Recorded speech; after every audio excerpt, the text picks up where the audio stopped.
Hey friends, welcome back to my channel. Today we are going to discuss a poetry written by Andrew Marvell. The title of this poetry is The Garden. It was published in 1681. It is in 72 lines in 9 stanzas. The rhyme form of this poetry is couplet form. So let's get started. Now you can see the text on the screen. How will the men themselves amaze to win the palm the oak or vase, and their unsent labor see crown form some single herbs or trees. The poet is creating the environment and the background of the poem by these lines. So we will discuss it in Hindi. Poet कहना चाहता है कि किस प्रकार से वो बहुत ही अमीज़ है, शौक है कि एक भौतिक छोटी तुच्छ चीज़ों के लिए, बहुत ही तुच्छ चीज़ें जैसे कि ये ओक है, पाम है, बाएज है, ये एक तुच्छ चीज़ें हैं जिनको जीतने के लिए कंटिन्यूअस, यहाँ अनसेंट का मतलब है कंटिन्यूअस वर्क किए जा रहे हैं लोग। और जो एक्चुअली ये पाम और ओक जो है, ये पुराने समय में इनकी क्राउन बना करके कुछ अच्छे वर्क्स के लिए दिया जाता था। जैसे विक्ट्री के लिए दिया जाता था, पाम दिया जाता था, और ओक जो है वो रूलर्स को दिया जाता था जो अच्छा करते थे, और जो पोएम्स में यानी लिटरेचर में जो अच्छा क्या करते थे उनको बाइज दिया जाता था। तो ये जो पोएट है ये कहना चाहता है कि ये कितनी तुच्छ सी चीज़ें हैं जिनके लिए लोग कंटिन्यूअस वर्क कर रहे हैं, मेहनत कर रहे हैं, और उन्हें बिल्कुल भी जॉय के लिए उनके समय बिल्कुल नहीं उनके पास। तो वो इनका जो एंजॉय है वो एंजॉयमेंट नहीं ले रहे हैं, बल्कि एक पेड़ों की, इन टहनियों के जो हर्ब्स और जो ट्रीज़ हैं उनकी जो वुड से, उनकी लकड़ियों से जो क्राउन बनता है, ये एक छोटी सी तुच्छ सी चीज़ है, उसके लिए कितना मेहनत कर रहे हैं। नेक्स्ट लाइन देखते हैं। Whose short and narrow was shade does prudently their toil upbraid, while all flowers and all trees too close to weave the garlands of repose. In stanzas में पोएट ये कहना चाहता है कि they were not yet get proper shadow, मतलब वो ये जो क्राउन है इससे उन्हें पूरी शैडो भी नहीं मिलेगी, छोटी सी छाया मिल सकती है, ज़्यादा शैडो भी पूरी तरीके से नहीं मिलेगी, और उसके लिए वो इतना मेहनत कर रहे हैं। और कहना चाहता है while all flowers all trees too close to weaves the garland of repose। अगर ये उन टहनियों पे होते, उन पेड़ों पे होते जिनसे इनको काट करके क्राउन बनाया जाता है, अगर वो वहीं पे होते तो वहाँ बढ़ भी सकते थे और हमेशा ग्रो करते रहते, और उससे जो है कि उनको शैडो भी मिल सकती थी, तो वो वहाँ पे बेटर थे। यही पोएट कहना चाहता है इन लाइनों में। Next, fair quiet have I found thee here and innocence thy sisters dear, mistaken long I sought you then in busy companies of men. In this stanza poet कहना चाहता है कि fair quiet have I found this here, ये कहना चाहता है कि जो फेयर क्वाइट का मतलब है शांति या पीस, जिसको बोलते हैं पीस, जो पीस और जो एक मासूमियत, जो इनोसेंस है, वो जो उसको यहाँ पे मिली है। अभी तक वो इस चीज़ को कन्फेस कर रहा है पोएट कि उसने गलती कर दी, जो शांति, जो पीस, जो इनोसेंस उसको यहाँ मिल रही है, वो इसको अभी तक लोगों की भीड़ में खोजा करता था, उस सोसाइटी में खोजा करता था जहाँ की इसको ये चीज़ नहीं मिली, और यहाँ पे इसको ये चीज़ पोएट डिफाइन कर रहा है कि यहाँ पे जो ये दोनों जो पीस और इनोसेंस है, ये दोनों सिस्टर्स हैं आपस में, और जहाँ पे पीस है वहीं पे इनोसेंस रहेगी, या जहाँ पे इनोसेंस है वही पीस रहेगी, और ये दोनों चीज़ें यहाँ पे इस गार्डन में मौजूद हैं। नेक्स्ट लाइन है, your sacred plants if here below only among the plants will grow, society is all but rude to this delicious solitude. यहाँ पे सॉलिट्यूड का मतलब एक सॉलिट्यूड होता है अकेलापन, मतलब लोनलीनेस। यहाँ पे सॉलिट्यूड का मतलब लोनलीनेस नहीं है, बल्कि कि यहाँ पे सॉलिट्यूड का मतलब है जो अकेले में व्यक्ति एंजॉय करता है वो अकेलापन। जब वो खुद के साथ होता है, अपने एनवायरनमेंट के नेचर के साथ होता है, वो अकेलापन, वहाँ उसकी बात हो रही है, उस सॉलिट्यूड की बात हो रही है। तो पोएट ये कह रहा है कि ये जो प्लांट हैं और जो कि यहाँ पे बढ़ रहे हैं, सोसाइटी बहुत ही रूड है इनके लिए, और वो जो है इसकी अहमियत को नहीं समझती है।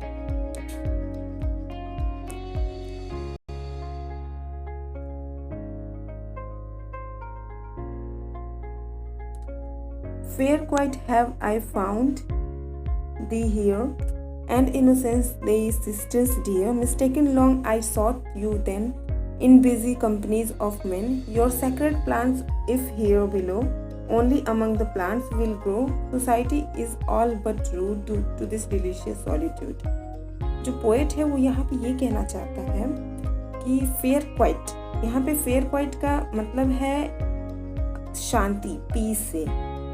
जो कि उसको यहाँ पे मिला है। आई फाउंड दे हियर, जो उसको यहाँ पे आकर के मिला है, और जब पीस इसको यहाँ मिला है तो इससे यहाँ पे इनोसेंस भी मिल गया है, वो मासूमियत भी मिल गई है, जो क्योंकि ये पोएट कहना चाहता है कि ये दोनों आपस में सिस्टर्स हैं, और जहाँ पे एक रहेगा वहाँ पे दूसरा भी रहेगा। तो ये अब तक कन्फ्यूज कर रहा है ये पोएट कि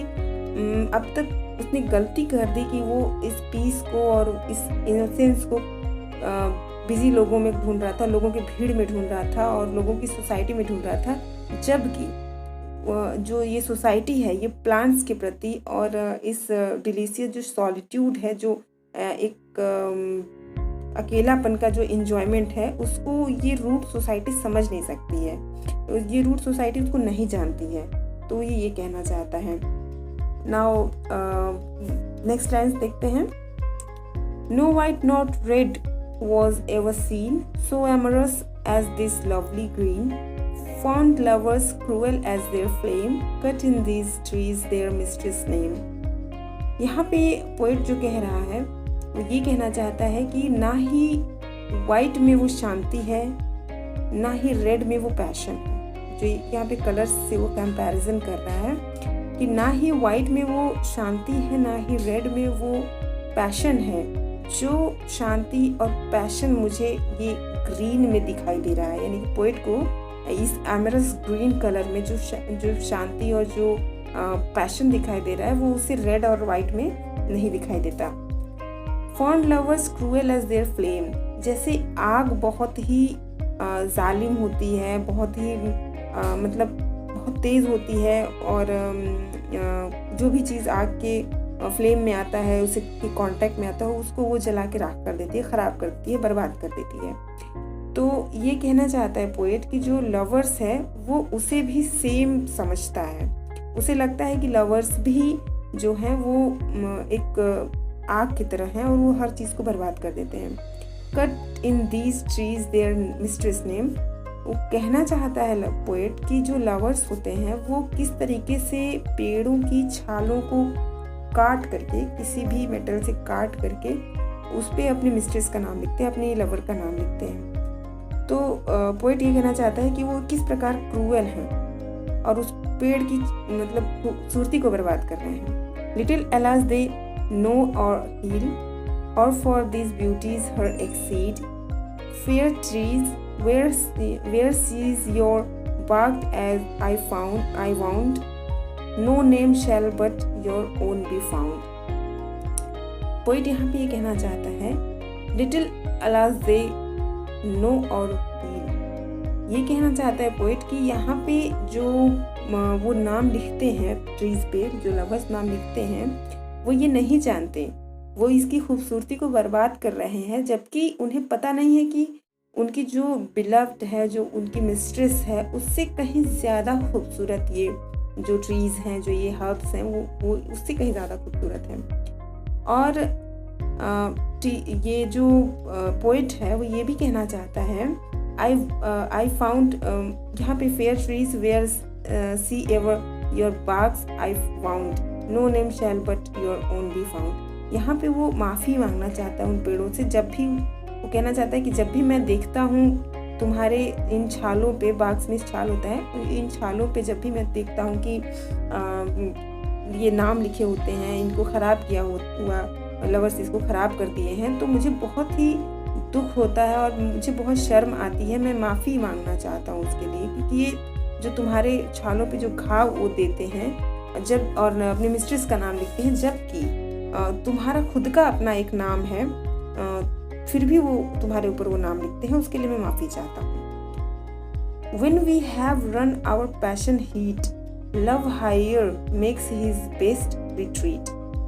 The gods that mortal beauty chase, still in the street did end their race.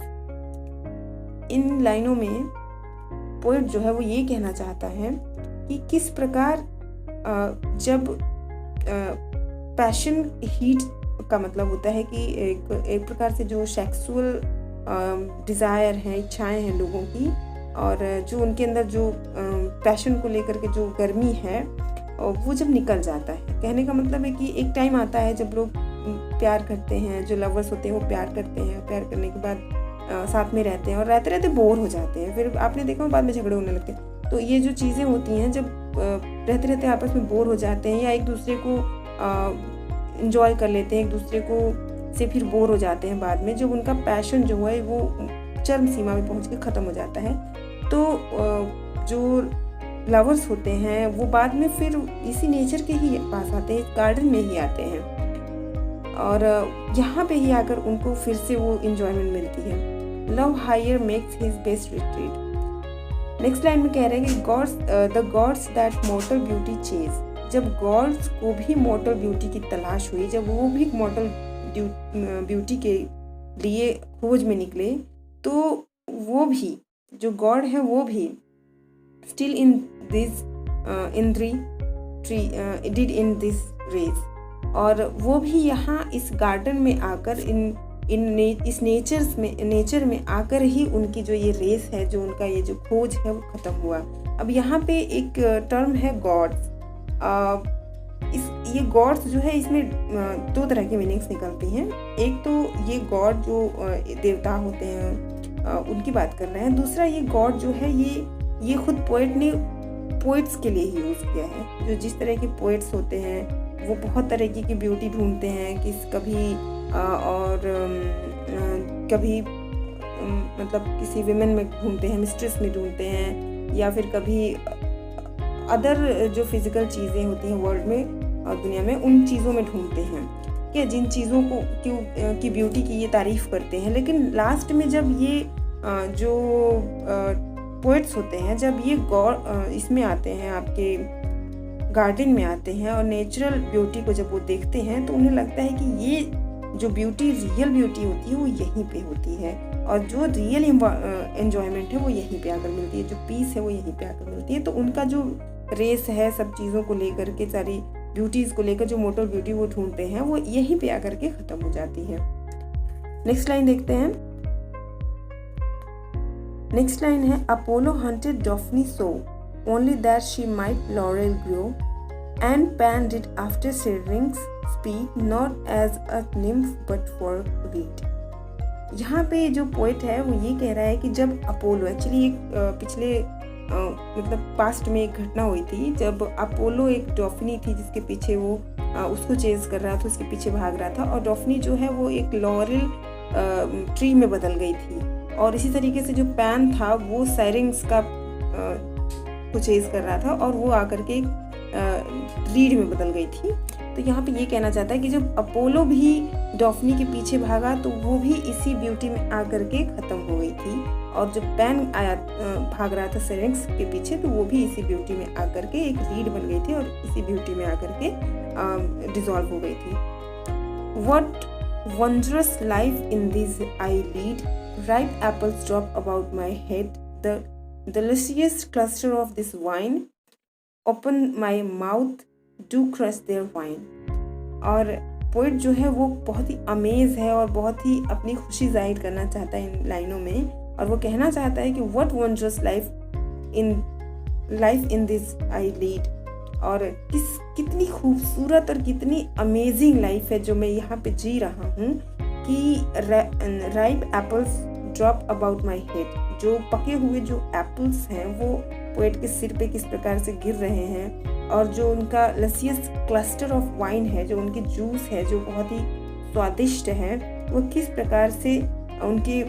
Upon my mouth do crush their wine, और कैसे आकर के वो उसके मुंह पे अपना जो वाइन है, जो अपना जूस है, वो किस तरीके से वहाँ पे क्रश होकर के उसके मुंह में पड़ रहा है। द नेक्ट्रन एंड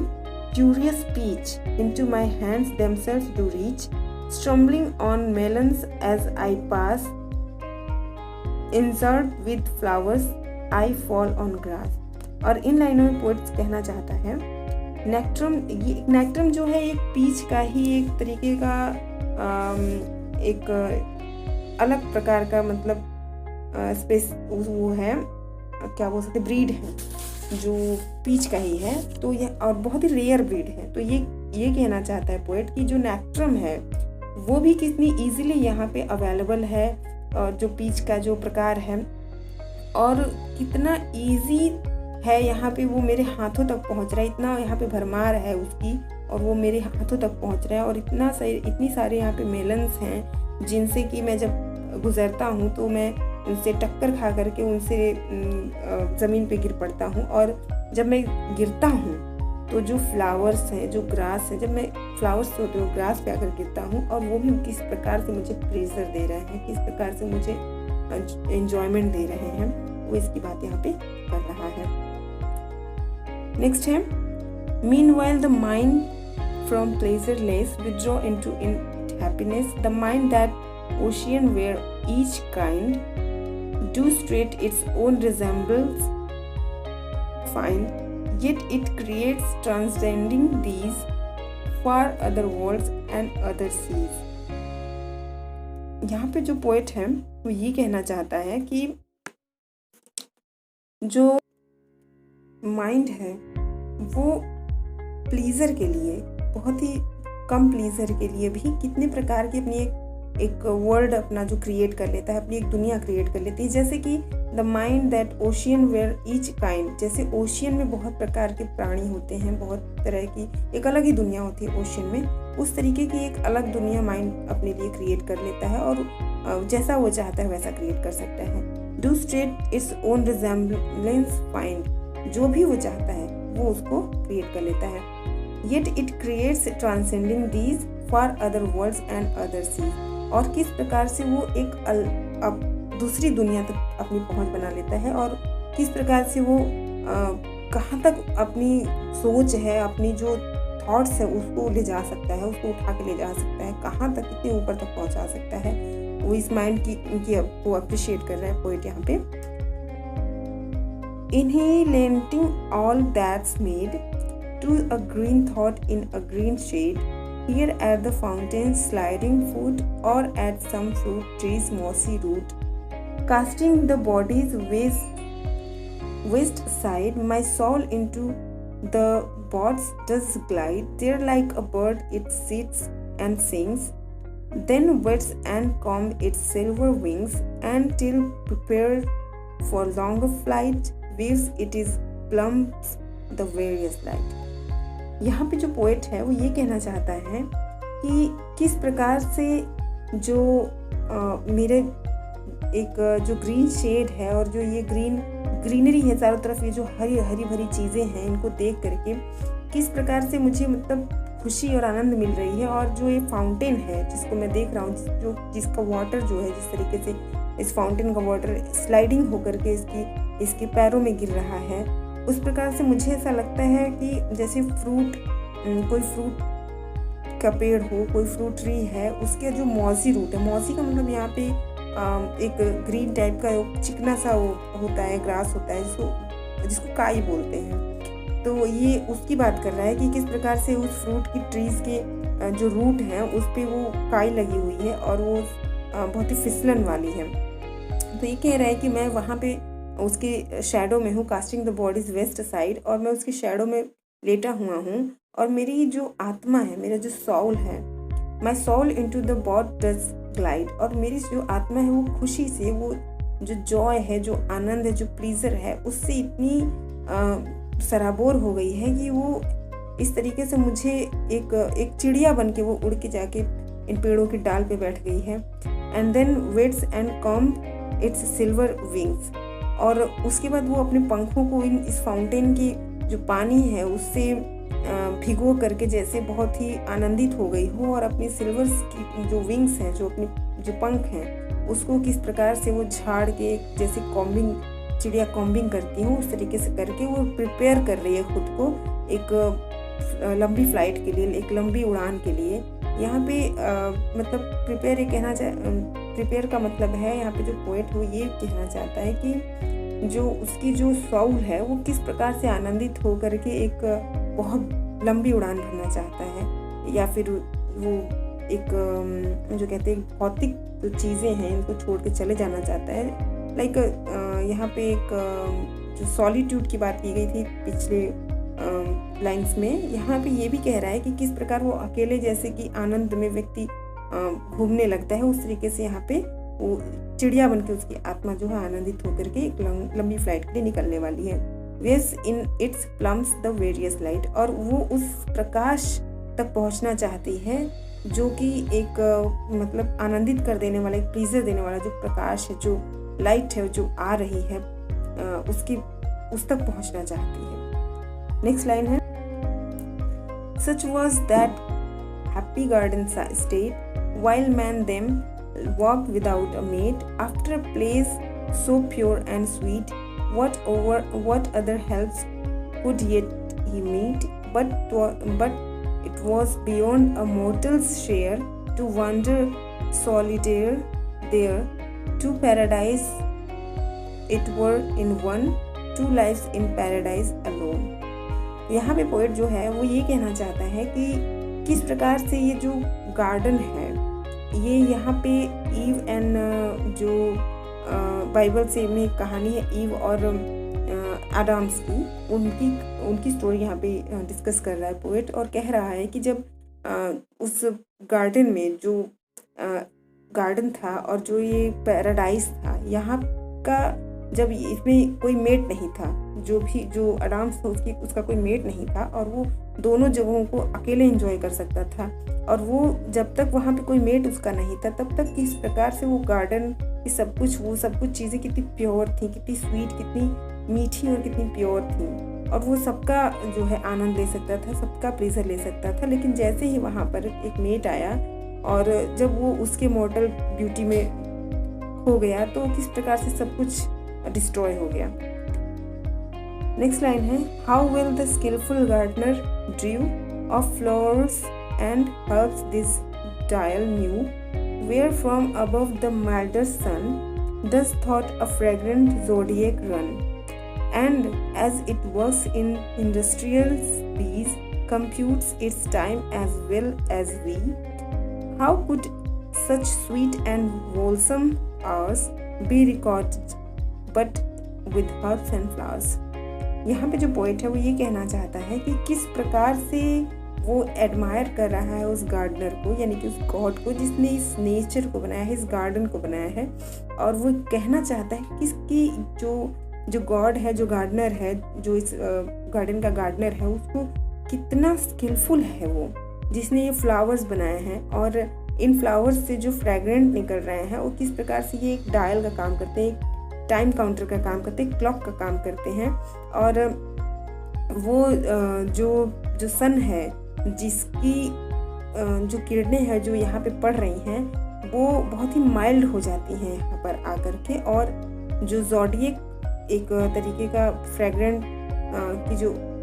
खुशबू है उसकी बात कर रहा है ज़ोडिएक रन, यानी कि और जो ये फ्रेगरेंट की जो खुशबू बिखर रही है उसकी वजह से ये एक डायल का काम कर रही है और पता चल रहा है किस प्रकार की जब फूल खिलते हैं तो फ्रेगरेंट आता है और फिर मुरझा जाते हैं और शाम हो जाती है, इससे पता चलता है। और यहाँ पे ये जो कह रहे हैं कि इंडस्ट्रियस बी, यहाँ पे इंडस्ट्रियस बीज को कंपैरिजन किया जा रहा है ह्यूमन बीइंग से,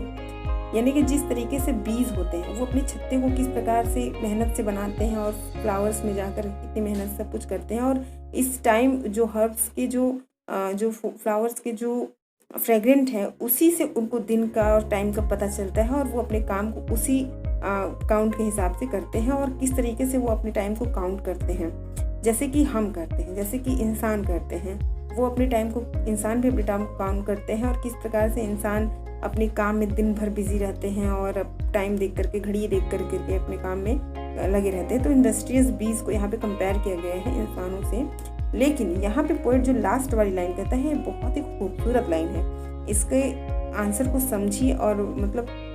बहुत ध्यान से अगर समझेंगे तो आपको बहुत एंजॉय आएगा इसको समझने में। How could such sweet and wholesome hours be recorded but with herbs and flowers. लेकिन यहाँ पे जो पोएट है वो ये कह रहा है कि जो इंडस्ट्रियस बीज हैं, जो बहुत ही हार्ड वर्किंग ये बीज हैं, जो मधुमक्खी हैं, वो किस प्रकार से मेहनत करती है, लेकिन वो इस नेचर में रह के करती हैं और वो अपने जो भी घंटे, जो भी अपने जो भी टाइम देती हैं इस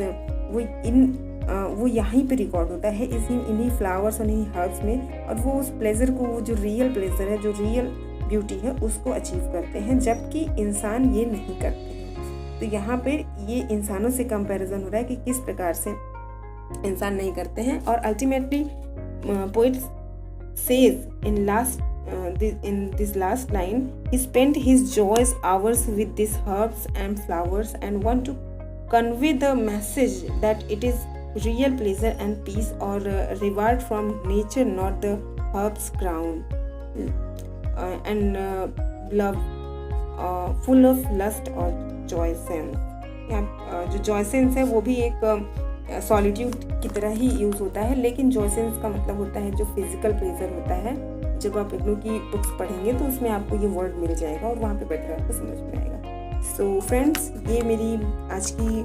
जो पोइट्री थी, जो पोएम थी, वो हमने डिस्कस की। अगर आपको अच्छा लगा और आगे भी आप चाहते हैं कि ऐसे ही पोएम्स की डिस्क्रिप्शन के साथ में आऊँ और अच्छे तरीके से मुझसे जितना हो सकता है मैं मेहनत कर रही हूँ उसके लिए, और अच्छे से और आप लोगों को और भी वीडियोज़ दूँ, तो please like my channel, subscribe, and thank you.